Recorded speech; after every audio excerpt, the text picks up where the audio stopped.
सारिखा मानेचा. नमस्कार माझा सद्गुरु रामदासा. जय जय रघुवीर समर्थ. सर्व श्रोत्यांना नमस्कार. आपण गेल्या वेळी 102 हा श्लोक आपला सुरू होता. त्याच्यामध्ये पूर्ण वाचते मी. अतिलीनता सर्व भावे स्वभावे, जना सज्जना लागे संतोष व्हावे, देहे कारणी सर्व लावीत जावे, सगुणे अति आदरेसी भजावे. ह्यामध्ये आपण देहे कारणी सर्व लावीत जावे, आता हा विचार आपण पाहणार आहोत. तर जना सज्जना लागे संतोष व्हावे, त्यांचे आपल्याला आशीर्वचन लाभल्यानंतर त्यांच्यामध्ये सदिच्छा निर्माण होते आपण त्यांची सेवा केली तर, आणि त्याचा आपल्याला नंतर खूप उपयोग होतो. आणि असं झाल्यानंतर सगुणी देहे कारणी सर्व लावित जावे. आता संतांचे श्री गुरूंचे आशीर्वचन लाभले, मग त्याच्या पुढे माझं काम काय, तर मग हा देह सर्वस्व कारणी लावावा. आता कारणी ह्याचा अर्थ म्हणजे सत्कारणी, म्हणजे सत्कर्म. मुख्य म्हणजे देह हा मोक्षकारणी लावायचा असतो. आता मोक्ष म्हटलं की धर्मपालन झाल्या जो व्यवस्थित करतो आहे त्यालाच मोक्षाची इच्छा निर्माण होते.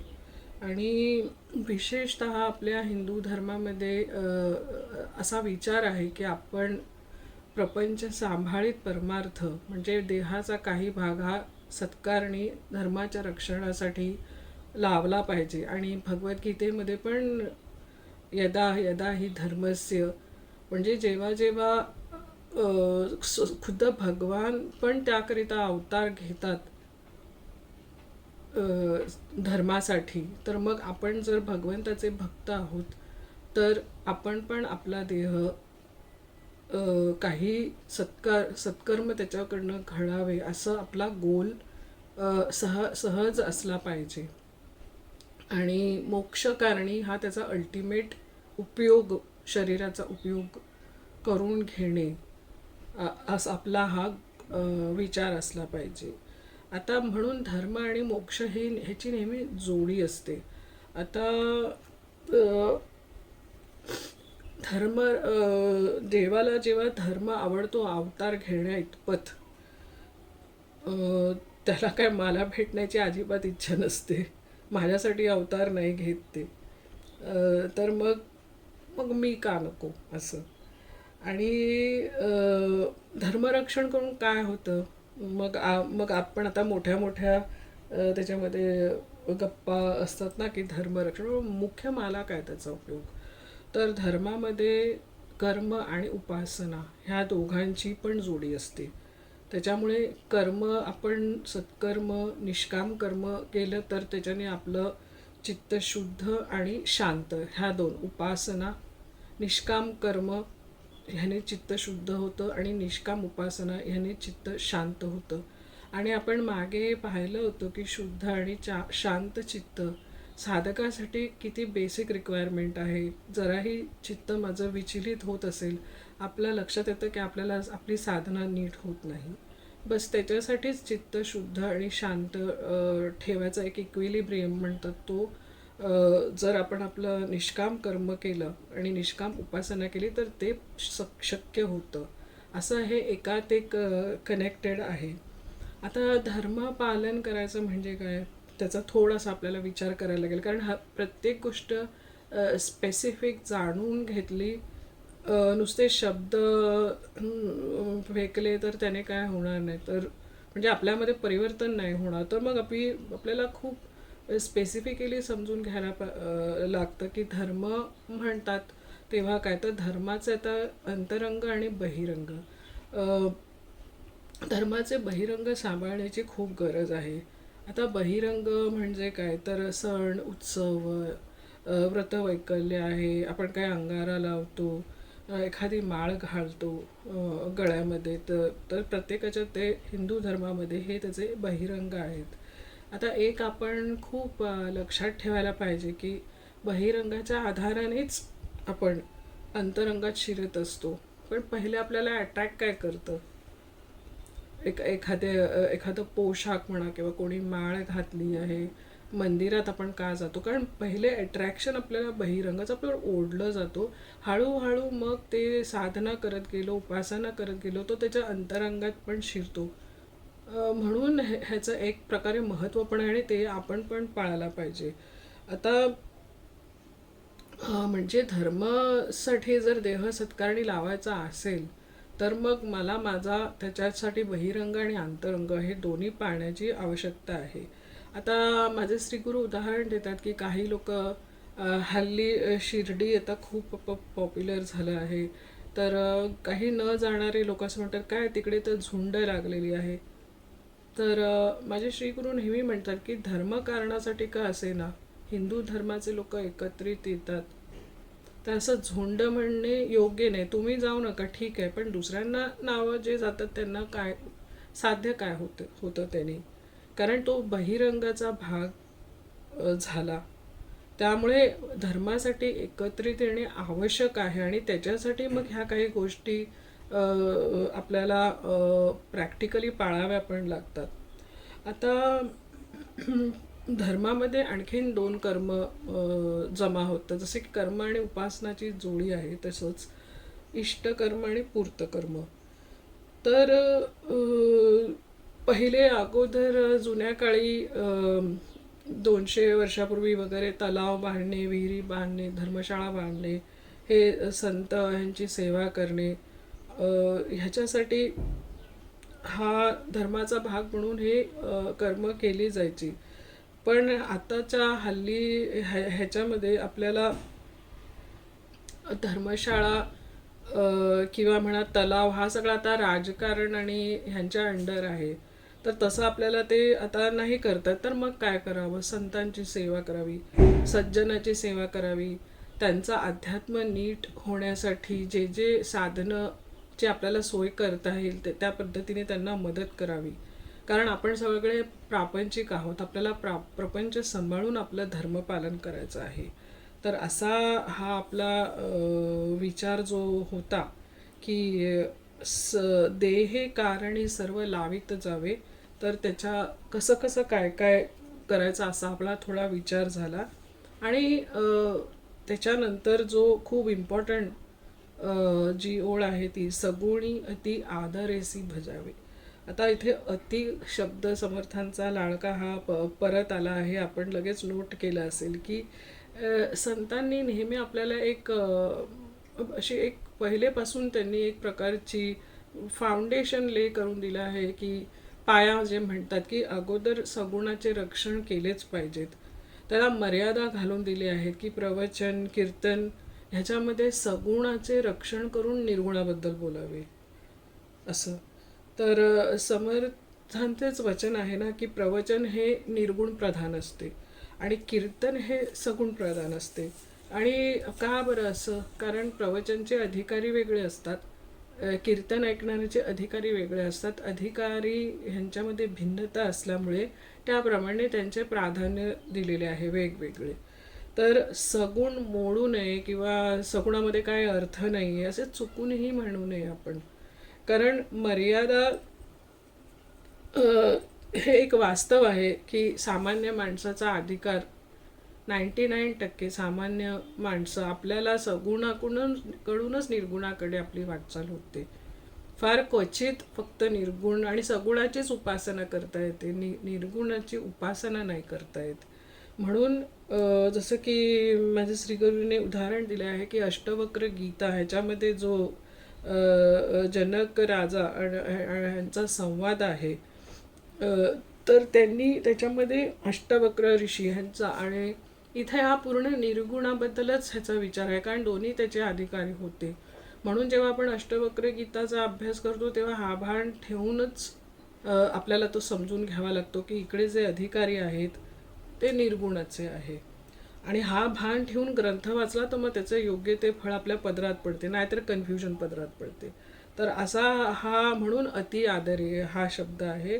आणि मागे आपला विचार झाला होता की श्रद्धेचा विकास कसा आपण बेसिक लेवलवर असलीच पाहिजे आणि हळूहळू हळू अतिश्रद्धा अति आदर म्हणजे अतिश्रद्धा त्याचा हळूहळू कसा आपण विकास करून श्रद्धा कशी हळूहळू आपली दृढ होत जाते तर आपण तो चांगला डीपमध्ये कशी खुलवायची श्रद्धा हा आपला विचार झाला होता आणि जर असा हा आपला क्लॅरिटी असेल आपल्याला कुठे सगुण कुठे निर्गुण माझा धर्म काय आहे आणि मी हे का करावं असं सगळे आपल्या डोक्यामध्ये जर खूप खूप स्वच्छ विचार असले आपले त्याच्या बाबतीत तर फोकस चांगला होतो आणि जर तसं हा दृष्टिकोन राहिला तर हळूहळू आपली श्रद्धा ही विकसित होत जाते कारण काय शेवटी आपल्याला जे निर्गुण तत्व आहे तो अनुभवायचा आहे सगुणाची उपासना करायची आहे निर्गुणाची मला उपासना करता येत नाही आणि निर्गुण काय करायचं आहे मला ते मी आहे अहम ब्रह्मास्मी हे मला अनुभव घ्यायचा आहे त्याचा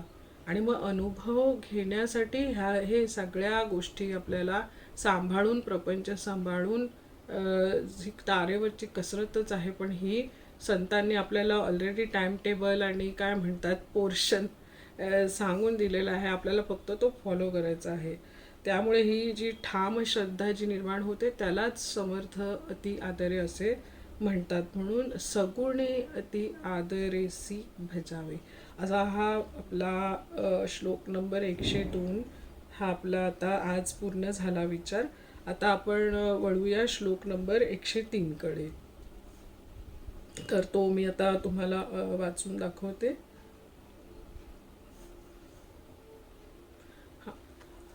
हरी कीर्तनी प्रीती रामी धरावी देहे बुद्धी निरूपणे विसरावी परद्रव्य आणिक कांता परावी यदर्थी मना सांडी जीवी करावी आता हरी कीर्तनी प्रीती रामी धरावी तर श्रीराम श्रीकृष्ण आपण पाहतो की त्यांचं जे चरित्र ते भव्य दिव्य आहे पराक्रम अगाध आहे त्यांचा आणि असं एक चरण प्रसिद्ध चरण आहे की दिव्यत्वाची जेथ प्रचिती तेथे करम माझे जुळती आता ही जी चरित्र जेव्हा आपण त्याचा अभ्यास करतो आपण वाचतो तर आपल्या लक्षात येते का एवढं दिव्यत्व जे श्रीकृष्ण किंवा श्रीराम यांच्या चरित्रामध्ये कशामुळे त्याचं एकच उत्तर आहे सत्वगुण हे जे सगळं आहे ना आपण त्रिगुणमध्ये आपण खेळत असतो तर सत्वगुण उत्तरोत्तर वाढवावा साधनेने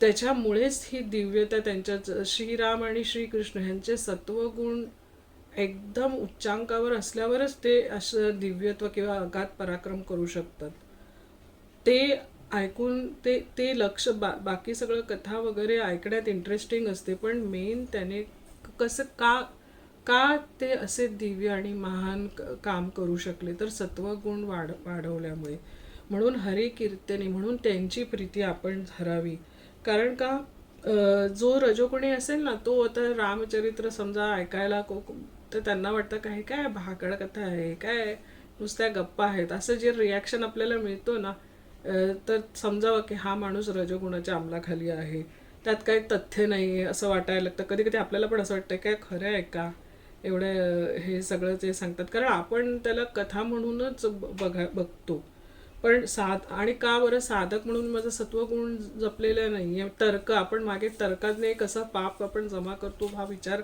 झाला होता गेल्या श्लोकामध्ये आता आणखीन एक आहे की का रजोगुण डिस्करेज करतात संत कारण का सर्वात पहिले रजोगुण हा सुखप्रधान आहे भौतिकता प्रधान आहे सुखरूपता देणार नाही तो मला आणि जिथे भौतिकता असते तिथे प्रेम असते आणि जिथे प्रेम असते तिथे वाटेकरी असतातच म्हणून हा जो धर्माच्या पण नावाने जो त्याची पण तिथे पण रजोगुणाचा खेळ दिसतो जसं की गणपतीचे उत्सव आहेत आपण कितीतरी वेळा त्याच्या डेकोरेशनवर भर देतो आणि मग त्याला आपल्याला बक्षीस मिळाला पाहिजे एवढी रोषणाई पाहिजे एवढा खर्च आमचा गणपती एवढा खर्च झालेला आता हे सगळं काय आहे परमार्थ करतो आहे पण बहिरंग सांभाळतो आहे आपण हे सर्व काय आहे रजोगुणाचे खेळ आहे जिथे अहंकार सुरू झाला आणि पण काय असतं मग सत्वगुणी जे लोक असतात ज्यांना ह्या गोष्टी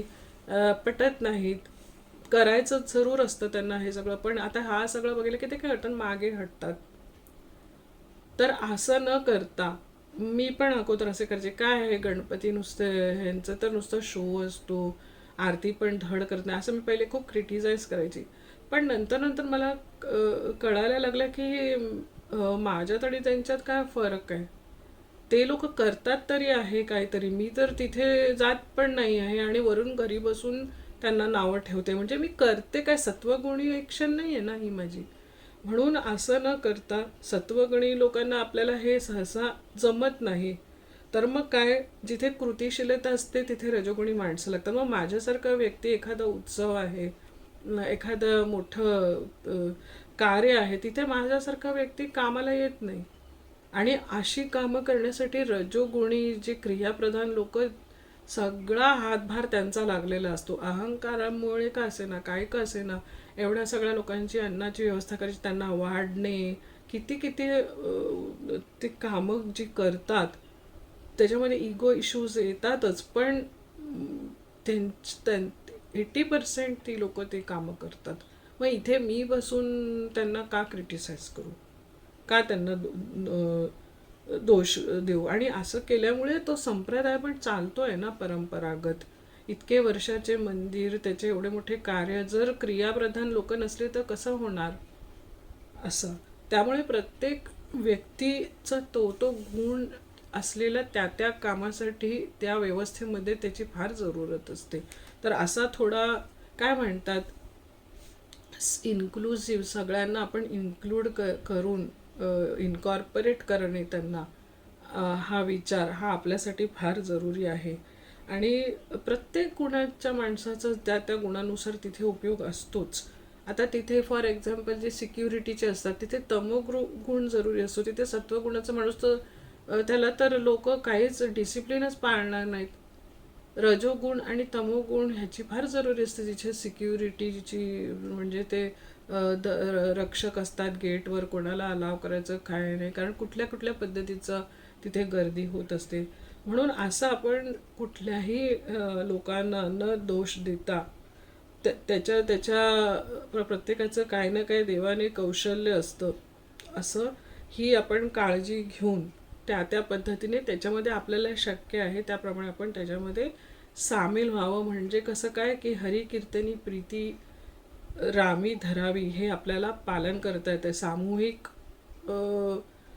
लेवलवर. पण जेव्हा मला टीमवर्क करायचं असतं तेव्हा, आणि जेव्हा मी माझी घरी बसून, तर ते तर इझी आहे. आपण एक कोपरा धरला, पूजा केली, ते इझी आहे.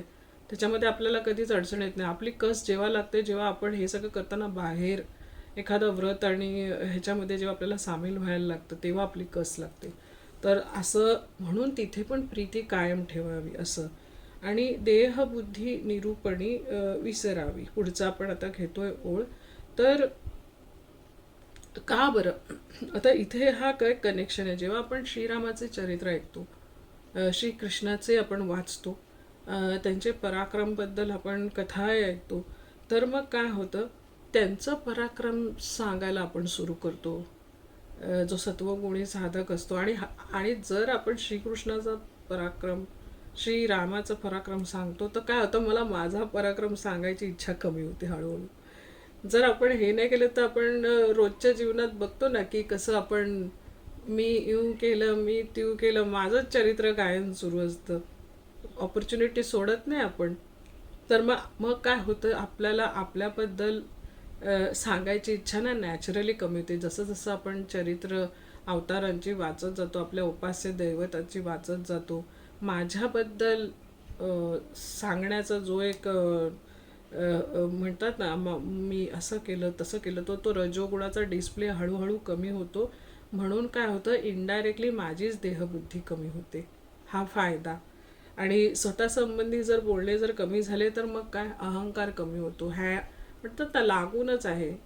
जितकं मी स्वतःबद्दल बोलते तितका माझा अहंकार जास्ती. तर मग माझ्याबद्दल, आणि हा मोठा स्टम्बलिंग ब्लॉक आहे, मोठा अडथळा आहे. देहबुद्धी देहबुद्धी टिकून राहणे, किती पण अभ्यास करो, किती पण ऐको, पण माझी देहबुद्धी टिकून ठेवली आहे मी, तर हे फार मोठी अडचण आहे माझ्या प्रोग्रेसमध्ये, परमार्थामध्ये. आणि ह्याचा देहबुद्धी म्हणजे काय, अत्यंत दृढ निश्चय झालेला माझा, की देह म्हणजे मी नाही असं मला वाटतच नाही. मी म्हणजे देह, देह म्हणजे मी.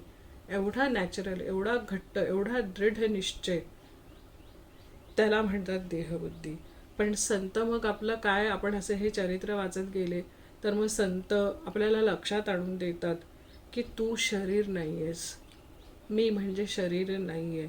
आणि त्यावेळी आपल्याला लक्षात येतं, साधना करतो, ऐकतो आणि अनुभव येतो, तेव्हा तेव्हा मग आपल्या लक्षात येतं की अरे मी म्हणजे स्वतःला शरीरच केवळ समजत होते. पण ते कसं चुकीचं आहे. म्हणजे ह्यालाच आपण अज्ञान म्हणतो, ह्यालाच आपण अविद्या म्हणतो. मी म्हणजे शरीर आहे असं समजणे ही झाली माझी अविद्या, आणि माझं शरीर ज्या जगात आहे ते जग पण सत्य समजणे हे झालं अज्ञान. ह्या दोघांच्या कचाट्यात देहबुद्धी असलेला माणूस सापडत असतो. आणि मग आपल्याला हळूहळू सहज वाटायला लागतं की नाही, मी म्हणजे देह आहे. हे कुठेतरी हे मला ना, जितके मी वाचते, अभ्यास करते, मला गॅरंटी होते की तसं नाही आहे. आणि हळूहळू मग जगसत्यत्व भ्रांती, तिथे पण हळूहळू ते म्हणतात ना, क्षीण होत जातं आपलं अटॅचमेंट. आणि खूप माझ्या सद्गुरूंनी खूप सुंदर ह्याचं सांगितलं आहे की मी ते वाचून दाखवते, बोलण्यात चूक होईल. अज्ञानाच्या सहजतेपासून अज्ञानाच्या सहजतेपासून ज्ञानाच्या सहजतेपर्यंत आपल्याला जायचे आहे. किती छान आहे ना. मी म्हणजे देह, जग म्हणजे सत्य, ही मला किती सहजतेने वाटते. आणि म्हणून ही अज्ञानाची सहजता, ज्या दिवशी मला सहज वाटेल की देह म्हणजे मी नाही, जग म्हणजे सत्य नाही, ही माझी झाली प्रोग्रेस. आणि असा आपल्याला प्रवास करायचा आहे. ज्ञानाची सहजता म्हणजे काय, मी ब्रह्म आहे असं मला विशेषपणे पण वाटत नाही. आलं ना लक्षात की मी ब्रह्म आहे, मी शरीर नाही, असं वेगळेपणाने नाही वाटत. सहज मला असं सांगावं असं पण वाटत नाही की मी शरीर नाही, मी ब्रह्म आहे. कारण का, देहाशिवाय आपल्याला साधनाच करता येणार नाहीये ना. म्हणून देहबुद्धी, देहाच्या बद्दल माझी जी बुद्धीने निर्णय केला आहे की तू म्हणजेच देह, असा तो क्षीण व्हायला पाहिजे, तो कमी व्हायला पाहिजे. आणि देह वापरावाच लागणार आहे आपल्याला मोक्षानुभवासाठी. कुठे पडणार आपण तो सोडून. म्हणून मी ब्रह्म आहे असा अनुभव येईपर्यंत, आणखीन एक सुंदर माझ्या श्री गुरुने सांगितलं आहे की मी ब्रह्म आहे असा अनुभव येईपर्यंत मी ब्रह्म आहे ह्याचा अभ्यास करावा. म्हणजे कुठपर्यंत अभ्यास करावा, मनात येईल प्रश्न, किती मी अभ्यास करावा. तर त्याचं हे उत्तर आहे, मी ब्रह्म आहे असा अनुभव येईपर्यंत मी ब्रह्म आहे ह्याचा अभ्यास करावा. आणि चाललो आपण आता पुढची ओळीकडे. ते बहुतेक सगळ्यांना माहिती आहे, परद्रव्य आणिक कांता परावी. तर आपण तुकाराम महाराजांचा तर अभंगच आहे ना की परद्रव्य, परस्त्री, परनिंदा, ह्या गोष्टी सहज आपण जर पाळल्या तर एवढ्यासाठी तुम्हाला देव जोडेल. या तिघांचा बेस काय आहे, का असं घडतं परनिंदा, का परकांता, का परद्रव्य, का बरं हे हे तीन गोष्टी आपल्याकडनं का होतात. तर त्याचं एकच कारण आहे, कारण ह्याचा बेस सुखाचा आहे. का, मी जेव्हा दुसऱ्यांची निंदा करते ना तेव्हा मला खूप छान वाटतं, बरं वाटतं. मला बरं वाटण्यासाठी मी दुसऱ्यांची निंदा करते, मला सुख वाटतं त्याच्यामध्ये. आणि विशेष करून आपण जर बघाल ना, तर जे सज्जन लोक आहेत ना त्यांची स्पेशल निंदा केली जाते. कारण का, त्यांची जी लेवल आहे ना त्या लेवलपर्यंत, ती लेवल मला कधीच गाठता येणार नाही हे मला माहिती असतं. मग मी काय करते, माझी जी लेवल आहे ना त्या लेवलला त्यांना उतरवत असते खाली, माझ्या वेने, मला असं वाटतं. म्हणून म्हणून निंदा ह्याच्या पाठीमागे विचार सुखाचाच आहे. बरं वाटतं मग मला संतांची निंदा करायला. आणि तसंच परधन फुकट मिळालं कोणाला नको आहे. आता असं आपल्यासारखे लोक, ॲक्च्युली आपल्या लेवलचे जे अभ्यास करणारे लोक आहेत ते, मी ज्यादा तर माझं ऑब्झर्वन्स सांगेत की मोस्टली आपण परधन आणि परस्त्री हे भानगडीत नाही पडत आपण, बिकॉज तेवढं आपली डेव्हलपमेंट झालेली असते. हां, पण परनिंदा करायचं सोडत नाही. मी मोठे मोठे लोक बघितले आहेत. मोठे मोठे म्हणजे कसे, ज्यांना मी एकदम आयडियल समजायची परमार्थाची, खूप रिस्पेक्ट, अहो हे असं, ह्यांचं इकडे प्रवचन आहे, ह्यांचं तिकडे, तर मला एकदम असं ग्रेट वाटतं, वा वा वा. पण जेव्हा ॲक्सिडेंटली मी त्यांना परनिंदा आणि इतकी स्ट्रॉंगली करताना ऐकली आहे, की मला असं वाटायचं की बाबा मी ना हा हा फील्डच सोडून टाकावा. इथे पण ही लोक ऑर्डिनरी लोकांसारखं अगदी तू मे बाजारातल्या, म्हणजे बाजारामध्ये आपण जातो, आपण वाद घालतो ना भाजी घेताना, म्हणजे त्या लेवलचा आवाज, त्या लेवलच्या आठ्या, त्या लेवलचे चेहऱ्यावरचे एक्सप्रेशन, त्या लेवलची जळून म्हणजे अशी कडकडीत आणि दुःखी करणारी वाक्य बोलणे, हे मी स्वतः हे मी माझ्या डोळ्यात देखत जेव्हा पाहिलं, तेव्हा मला असं वाटलं की हे एकीकडे एवढं छान प्रवचन करता आहेत, एवढं नाव आहे, एवढे छान पुस्तकं लिहितात, आणि हे काय आहे. तर हे मी बघितलं आहे. मी सांगते, मला नाव कोणाचं घ्यायचं नाही आहे, पण मला फार म्हणतात ना, फारच मला असं कन्फ्युजन झालेलं त्यावेळी. पण ठीक आहे, त्याबद्दल काही गाईडलाईन्स मला मिळाले, ते मी काही गाईडलाईन्स मला मिळत गेले, आणि मग ते, तर आपला विषय सुरू होता की परद्रव्य आणि कांता परावी. आता हा विचार, त्याच्या पाठे आपला विचार झाला की सुखामुळे आपण ह्या तिन्ही गोष्टी करतो, पण बहुतेक साधक आपण परनिंदा हेच जास्ती करून आपल्याकडनं केली जाते. आणि जर आपण त्यात सावधानता ठेवली, सत्वगुण त्यासाठी वर ठेवावा लागतो. जर मी तमगुण च्या अंमलाखाली आहे, रजोगुणच्या अंमलाखाली आहे, तर मला भान राहणार नाही. आणि हे वाढवण्यासाठी चित्त शुद्ध शांत, त्याच्यासाठी निष्काम कर्म, निष्काम उपासना, इष्ट कर्म, पूर्त कर्म, असं करून धर्माची बाजू सांभाळणे, असं हे सगळं एकामध्ये एक अवलंबून आहे. ह्या सगळ्या गोष्टी जर मी आज परनिंदा करू लागले, ह्याचा अर्थ मी तमगुण आणि रजोगुणाच्या अंमलाखाली आहे, ह्याचा अर्थच, का तर माझं चित्त शुद्ध आणि शांत नाही आहे, का तर मी त्या निष्काम कर्म करत नाही आहे, सकाम कर्म करते आहे.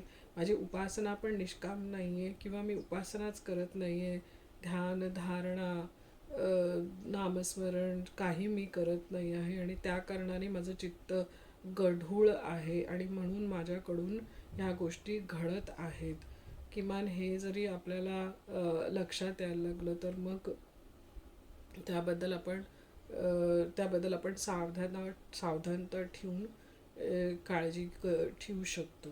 तर असा करून आपला हा विचार पूर्ण झाला. आणि शेवटची ओळ घेऊया. यदर्थी मना सांडी जीवी धरावी.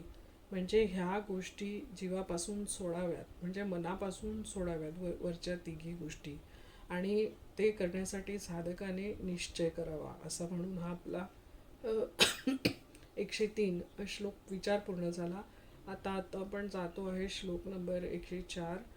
क्रियेविण नाना परी बोली जेते, परिचित्त दुश्चित्ते लाजविते, मना कल्पना धीट सैराट धावे, तया मानवा देव कैसे निपावे. आता इथे दोन पद्धतीने विचार झाला आहे. म्हणजे आता क्रियेविण नाना परी बोली जिते, मला पुष्कळदा असं वाटतं की मी आता पण जेव्हा तुम्हाला काही हे मी जे सांगते आहे असं करावं तसं, पुष्कळदा मी स्वतः हे करत नाही. असं मला हे जसं जसं मी अभ्यास करत जाते ना, तसं तसं मला स्वतःला कळतं आहे ते. तर प्रत्यक्ष कृती न करता, आणि त्याने काय होतं आता तो विचार मी माझ्याच बाबतीत सांगते की माझं मग काय होतं. प्रत्यक्ष कृती न करता नुसते आपण जर बोलत गेलो, तर मग समाज नंबर वन बाहेरच्या लोकांच्या लक्षात येते ते की जे बोलते आहे त्याच्या जोडीला याचं तर काही क्रिया दिसत नाही आहे, आपल्याला ॲक्शन दिसत नाही आहे. मग काय नुसती बोलघेवडी आहे, नुसता हा बोलघेवडे आहे, हा असा स्वतः काहीच करत नाही आहे. आणि असं जर माझ्या पाठी किंवा माझ्या तोंडावर पण बोललं काय नुसती बोलते, करताना तर कधी दिसत नाही, तर मला तो त्रास होतो.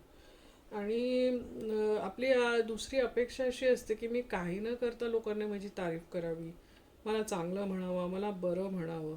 नाही बोलले तसे मी काही न करता, हां, अशी अपेक्षा असते. हेच आता आपला जो निष्काम कर्मचा जो विचार झाला तोच, की सकाम, काही न करता मला लोकांनी चांगलं बोलायला पाहिजे. मग आणि त्यांनी असं नाही केलं तर मग माझं चित्त काय होतं, क्षुब्ध होतं. चित्त क्षुब्ध झाले की साधना बाजूला राहते. आणि दुसरा विचार ह्याबद्दल, क्रियेविण नाना परी बोली जिद्द, ह्याचा दुसरा विचार असा आहे की जर आपण स्वतः पण जर केल्यावर, आता हा बाहेरचा भाग झाला, लोक मला काय बोलतात. दुसरा भाग झाला की मी केल्यावर नुसते बोलले, मला पण स्वतःला माहिती आहे की मी ही कृती प्रत्यक्ष केली नाही आहे, झालीच नाही आहे मी, आणि मी नुसतं त्याच्यावर बोलते, तर ती एक वेगळी बेचैनी आतून तयार होते. कारण मी स्वतःपासून कुठे पडणार, मी स्वतःच माझी साक्षी आहे, तर मला हे कळतं की मी नाही करत नाही आहे, नुसतं बोलते आहे. बाहेरचे लोक चांगले आहेत, मला काय बोलत नाहीत बिचारे, पण मला माझं कळतंय की मी अशी कशी दुतोंडी वागते आहे दोन प्रकाराने. बाहेरून वेगळं हे करते आणि आतून वेगळीच चढफड चालू आहे माझी. आणि म्हणून मग माझी ना अभ्यास होत नाही, वेदांताचा अभ्यास होत नाही, करावंसं वाटत नाही, साधना होत नाही. आणि आणि जर मी असं जर करत गेली मग जीवनमुक्ती जर फार दूर राहिली. देह सकारणी लावावा म्हणजे मोक्षासाठी आपण देह लावावा कुठे, असं जर मी केलं तर मुक्तीसाठी जे जे करावं लागतं ते माझ्याकडनं मुळीच केलं जाणार नाही आणि नुसतं बोलणं होईल. म्हणून हे दोन परिणाम, क्रियेविण नाना परी बोली जिते. आणि कधी कधी एक साधं लाईट उदाहरण आपण घेऊ की पुष्कळदा जो ब्रेड विनर असतो, घराचा करता असतो, पुष्कळदा इन्स्ट्रक्शन्स देतो, सांगतो की तुम्ही टी व्ही बघू नका, सिरियल एस्पेशली छोट्या पोरांना सांगत असतो की बघू नका, आत्ता नका बघू. तर पहिले तर आपण तर ऐकून घ्यायचो, पण आताचे हल्लीचे पोरं तर म्हणतात मग बाबा तुम्ही बघू नका, पहिले तुम्ही का लावला आहे. म्हणजे स्वतः टी व्ही बघायचं आणि दुसरं सांगायचं बघू नका. तर पोरं हल्ली बोलतात, पहिलेचे ऐकून घ्यायची. तर कुठेतरी संस्कार वर्गाला आपण पोरांना टाकतो, तिथून ते संस्कार शिकून चांगलं वागावं अशा आपली इच्छा असते, आणि आपण काय करतो घरी. म्हणून आपण घरात जे करतो ते केल्यानंतर सांगावे, त्याच्या अगोदर आपण करू नये. म्हणून हे एक त्याचं लाईट उदाहरण, परी चित्त दुश्चित ते लाजविते हाता, हा विचार नंबर 2. आणि वरती सगळं अशा सगळ्या गोष्टी आपण केल्या म्हणजे प्रत्यक्षात बोलतो आहे पण प्रत्यक्षात काय करत नाही आहे. असेल ना, काय होतं मग, जसं मी बोलले की मलाच माझी लाज वाटते. जर तेवढं सावधानता असेल तर, कॉन्शियसनेस असेल तर, प्रामाणिक विचार करेन तर, तर मग मला माझी माझी लाज वाटू लागते. बाहेर तर लाज निघतेच, ही बोलते काय करते काय, आणि आतमध्ये लाज वाटते. म्हणजे काय, शेवटी काय झाली, बेचैनी सुरू झाली. आणि असे जे चित्त दुश्चित ते लाजविते, प्रॅक्टिकली आत्ता राईट नाव माझ्या बाबतीत, आता जो एक फोन आला होता मला, माझ्या बाबतीत तेच झालं. खूप हॅरॅसमेंट कॉल 3 दिवसापासून. मी तर फोन तोंड देत होते, शांतपणे सांगत होते. मला फोन येत होता की ही लॉटरी लागली आहे, गाडी. तर मी, अरे नाही, मी मी तिथनं काही शॉपिंग केलं नाही, प्लीज तुम्ही मला कॉल करू नका. असं 3 दिवस झाले. आणि आत्ता आत्ता जो रिंगटोन तुम्ही ऐकला तो ह्या प्रवचन सुरू असतानाच होत होता, आणि मी बोलत होते इकडे एकीकडे की असं करा तसं करा, आणि माझा टेम्पर गेला फोनवर. भडकले मी फोनवर. आता बोलले, हे परत एकदा कॉल केला तर तुला आता सरळ पोलिसातच डांबते. माझा तोल गेला. आत्ता राईट नाव तुमच्याशी सांगता सांगता बोलते आहे. आणि माझ्या लक्षात आलं की बघा, 3 दिवस, मला असं वाटतं मी 3 दिवस सहन केलेत. आणि अशी देव परीक्षा घेतो की इथे मनाचे श्लोक मी काय सांगते आहे आणि प्रत्यक्षात काय घडतं आहे. इकडच्या इकडे न्यायनिवाडा झाला. I lost my temper. आणि मला थोड्या वेळेसाठी मला बरं नाही वाटलं. कारण मला असं वाटतंय की मी इकडे काय सांगते आणि मी करते काय आहे. आणखीन आणखीन मला मग साधना वाढवायला लागणार. असं वाटतं की कधी कधी हे सांगूच नये, बोलूच नये आपण कुठे. पण त्याच्या अगोदर जे मी तुम्हाला एक उदाहरण सांगितलं होतं की मी कशी परदेंद्याच्या बाबतीत की मोठ्या मोठ्या लोकांना पाहिलंय. आज ती लोक एक वेगळ्या लेवलला पोचली आहेत, पण त्यांची ती जर्नी त्यांची पण झाली आहे. 10 वर्षापूर्वी जे पाहिले, आज आज ती लोक कुठल्या कुठे गुरुपदावर गेली आहेत. तर मग अशी जेव्हा मी बघते तर देर इज होप. पण त्याचा अर्थ की मी असं करू नये, पण खरंच 3 दिवसाच्या सहनशीलतेनं आज 4थ्या दिवस माझा टेम्पर गेला. कारण प्रवचन करताना मला हा हॅरस करतो आहे असं. तर इकडच्या इकडे हा हे माझंच प्रॅक्टिकल एक्झाम्पल मी सांगते आणि दुसऱ्याचं काय नाही, राईट ना होता जे झालेलं ते. आणि चित्त दुश्चित ते लाजविते. तर आतमध्ये किंचित ना सल तयार झाली माझ्या मनात आता पण. आणि आपण तर म्हणतो की लाईफ पॉझिटिव्ह असला पाहिजे. ओरखडा तयार झाला की मी काय म्हणजे मलाच माझं वाटतं की मी इथे शांतपणे का नाही बोलू शकले असा. तर मग काय मना कल्पना धीट सैराट धावे. आता धीट आणि सैराट असे हे 2 शब्द वापरले आहेत. आता धीट म्हणजे काय, संत जे सांगतात ह्याचा विचार न करता कल्पना माझी धावायला लागते. ह्या बाबतीत प्रवचन किती ऐकले असतील चित्त शांत ठेवण्याचे, पण राईट नाव मी काय केलं, धीट. नंतर जीवन कुठेतरी जी कल्पना म्हणजे संत शास्त्र ह्याचा विचार न करता धीटपणे धावते, निर्लज्जपणे. मला रिटर्न धमकी द्यावीशी वाटली असं. तर मना कल्पना धीट सैराट धावे. जीवन कुठेतरी आपलं नियोजित असलेच पाहिजे. जर तसे नसले तर मग कुठेतरी आपल्याला त्रास जाणवतो आणि साधना नीटच होणार नाही. तर सुनियोजित जीवनासाठी जो विचार करायला पाहिजे तो आपल्याला करायलाच पाहिजे. म्हणून मना कल्पना धीट सैराट धावे. आता सैराट म्हणजे काय, इथे ज्या विचारांचा काही उपयोग नाही, एकदम म्हणजे विचारांचा घोडा बिन लगाम जो दामटतो ना आपण तो. आणि मोस्टली हा का कसा उपयोग नाही, मोस्टली हा विचार भूतकाळाचा असतो किंवा भविष्यकाळाचा तरी असतो.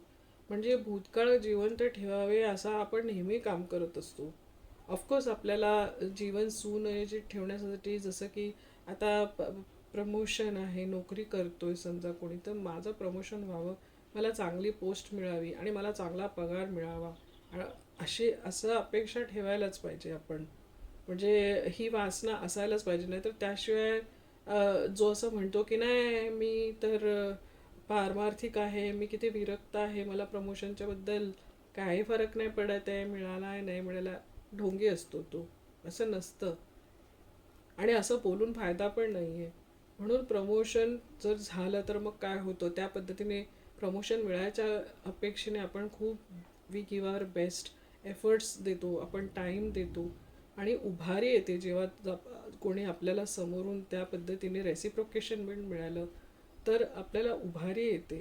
पण आता वैराग्याचं पांघरूण घालायचं नाही की मला काय फरक नाही पडत आहे, मी माझं काम चोख करते आहे, मला प्रमोशन, मी माझं काम चांगलं करते म्हणून मला प्रमोशन मिळेलच, हे न ठेवता प्रमोशन मला मिळेल, मी माझं काम की जेव्हा मिळायचं तेव्हा मिळेल, हे नाही मिळालं तर हिरमूसला व्हायचं नाही. पण मला माझ्या डेझिग्नेशनप्रमाणे माझी पुढची स्टेप्स मला गाठता आली पाहिजे. नाही गाठता येत आहे, नाही मिळत तर कारणं काय, ह्याविषयी माइंड ओपन ठेवून काम करायला पाहिजे.